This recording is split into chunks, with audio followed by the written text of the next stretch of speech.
Ya no se elimina físicamente un periodista, ya no se le hace despedir, ya no se atenta contra las instalaciones físicas del medio. Sencillamente se le quita el combustible para que siga funcionando, se le hace colapsar económicamente.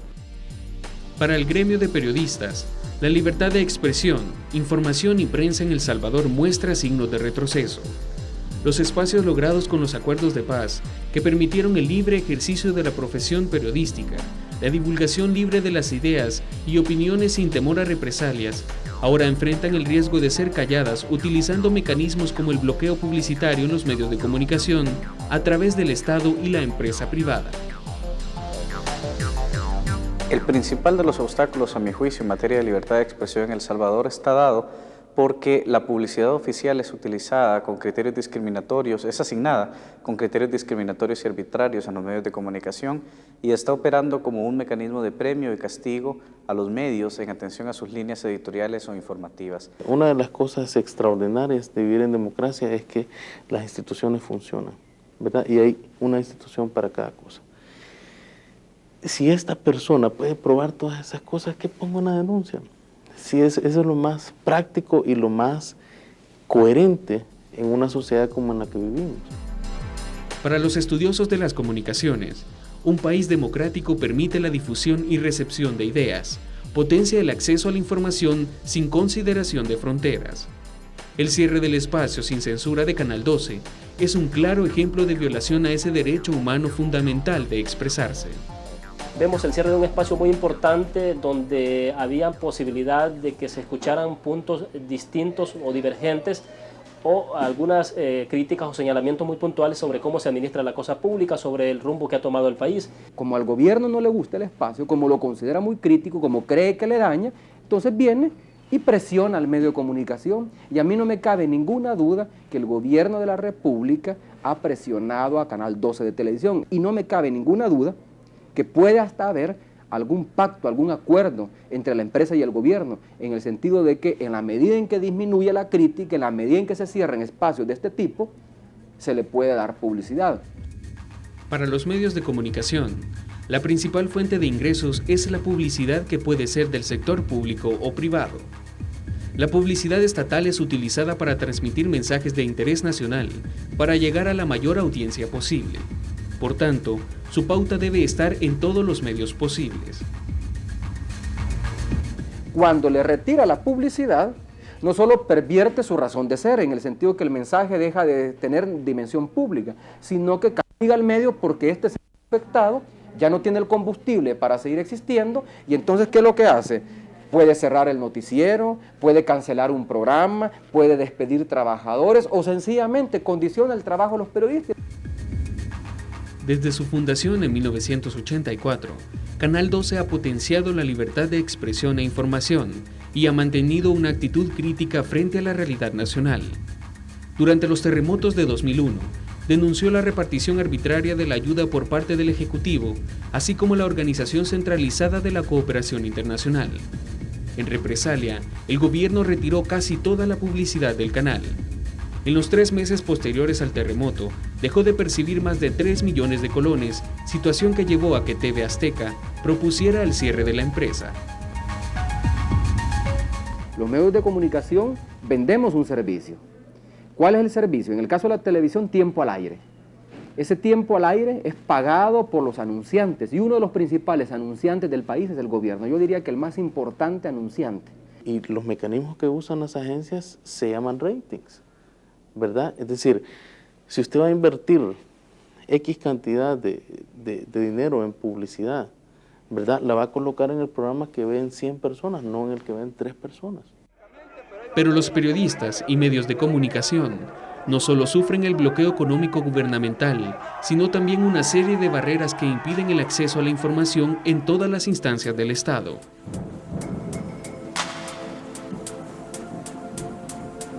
La Comisión Política, cuando quieren, nos abren, nos dejan entrar. Pero cuando se trata de tomar los acuerdos más importantes, como la elección de funcionarios, como la aprobación de una ley, no nos dejan entrar. Esta periodista lamenta que los funcionarios públicos todavía no dimensionen el papel que los comunicadores juegan en la sociedad. pues en esa medida se cierra el acceso a conocer de informaciones de interés colectivo. Cuando uno publica sobre un gasto, cuando uno publica sobre un acuerdo, cuando uno publica sobre la aprobación de una ley, está publicando, más que publicar, le está informando a la gente que lo que está haciendo sus representantes por ellos. Aquí se toman decisiones muy trascendentales y la gente tiene derecho a saber qué decisiones se toman. Otra de las instituciones que se caracteriza por negar información a la prensa es el órgano judicial. Uno de los recursos utilizados para coartar ese derecho es la aplicación de la reserva parcial o total a los procesos, en la mayoría de veces sin justificación. A la misma negativa se enfrentan los periodistas cuando solicitan información a los magistrados y más aún cuando tiene que ver con la administración de los fondos. A veces que son temas de económicos o de deudas millonarias, les ponen reservas parciales o totales a los casos para que uno no indague. La Corte, cuando se reúne en pleno, no hay acceso de la prensa. Ahora no digamos, si yo quisiera interpelar al funcionario, al máximo presidente del Tribunal de Justicia, que me diera información sobre el presupuesto en que lo invierten. Para los periodistas, la negación y ocultación de información refleja un claro interés por mantener a la población en la ignorancia de cómo administran el bien público y de la desvinculación entre gobernantes y gobernados. Simplemente que es el ministro que debe dar la voz, de ahí nadie más puede darle. Dice, el ministro tiene tiempo, si quiere, te dice algo, pero generalmente tampoco conoce detalles. Cuando le preguntas cifras o algo, no los tiene. Y cuando las vas a buscar, no está el tipo, ha salido, o sea, te ponen trabas o obstáculos generalmente para que encontres la información. Ocultar aquellos hechos que puedan poner en riesgo su potencialidad política ante los electores. Yo creo que los funcionarios públicos en momentos determinados sienten que se ven vulnerados en revelar, por ejemplo, cómo se ha desarrollado una licitación. Uno de los nexos entre el pueblo y los gobernantes es la prensa. En la medida que se niegue el acceso a la información, a su divulgación, a conocer y difundir diversas opiniones, en esa medida la ciudadanía tendrá una visión manipulada y falsa de la realidad. La información es vital, o sea, sin la información no se pueden ejercer los otros derechos.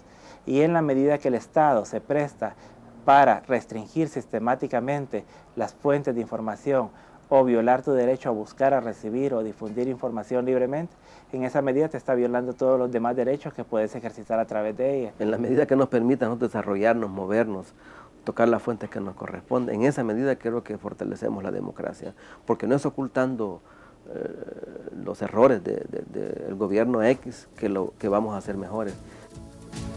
El artículo 6 de la Constitución de la República, aunque no contempla abiertamente el libre acceso a la información, sí reconoce el derecho que toda persona tiene de expresar y difundir libremente sus pensamientos. Además, El Salvador es suscriptor de tratados internacionales como la Declaración Universal de Derechos Humanos, el Pacto Internacional de Derechos Civiles y Políticos, la Convención Americana sobre Derechos Humanos y la Declaración de Principios sobre la Libertad de Expresión, donde se garantiza el derecho a la información y el libre ejercicio de la prensa. Sin embargo, el Estado no los aplica para no verse comprometido y el gremio de periodistas y las instituciones de derechos humanos muestran debilidad para exigir y promover una demanda a nivel internacional. Uno de los principales fundamentos de las sociedades libres es la libertad de expresión y la existencia de medios de comunicación independientes que desarrollan su labor sin más limitaciones que sus propios criterios éticos y profesionales. Con los tratados internacionales, lamentablemente estos no están teniendo una aplicación directa como fuera deseable para proteger la libertad de expresión, porque diferentes instancias judiciales reniegan del efecto jurídico vinculante y superior de los tratados internacionales en materia de derechos humanos. Ante la negativa del aparato gubernamental de aplicar la legislación internacional y la ambigüedad que presenta nuestra Constitución, es que la Asociación de Periodistas ha solicitado a la Asamblea Legislativa reformas al artículo 6, para así garantizar el acceso a información y el libre derecho para ejercer un mejor periodismo. Orientadas a garantizar, por ejemplo, el derecho a la información, el derecho de respuesta, la necesidad de garantizar que los apuntes, que el secreto profesional de los periodistas se conserve. Concretamente es ampliar la libertad de expresión, no únicamente como expresión de opiniones e ideas, sino también como el derecho a buscar, recibir y difundir informaciones e ideas. Para la Asociación de Periodistas de El Salvador, esta reforma obligaría a las instancias del Estado a facilitar documentos e informes de cómo administran los recursos públicos en las diferentes dependencias e instituciones del Estado. No existe otra forma para que la población se dé cuenta de los aciertos y desaciertos del gobierno y de todas las entidades que administran recursos públicos. Los funcionarios son delegados de nuestro poder, o sea, nosotros somos los que delegamos y ellos tienen la obligación de rendirnos cuentas. Además de un marco jurídico claro, también se plantean retos para los periodistas a fin de lograr una mejor profesionalización e independencia que ayude a la transformación del país. Un país más democrático y transparente, donde todos podamos expresar nuestras ideas, conocer lo que otros piensan, las diferentes propuestas para resolver los problemas y a contribuir a que la ciudadanía tenga una visión clara de lo que tiene y quiere. Que los periodistas nos preparemos mucho más también en las técnicas de investigación y que también logremos tener una concepción mucho más profunda de lo que es el periodismo. Nuestro deber, pues, es siempre estar del lado de lo que nos corresponde, del lado de búsqueda de la verdad, del lado de cubrir un conflicto como el de Irak, ¿verdad?, donde no conocemos totalmente la verdad. Entonces el reto de uno como periodista es exigir, con respeto, claro, los derechos que tiene la población de estar informados, exigir el derecho que tenemos nosotros de tener acceso a la información.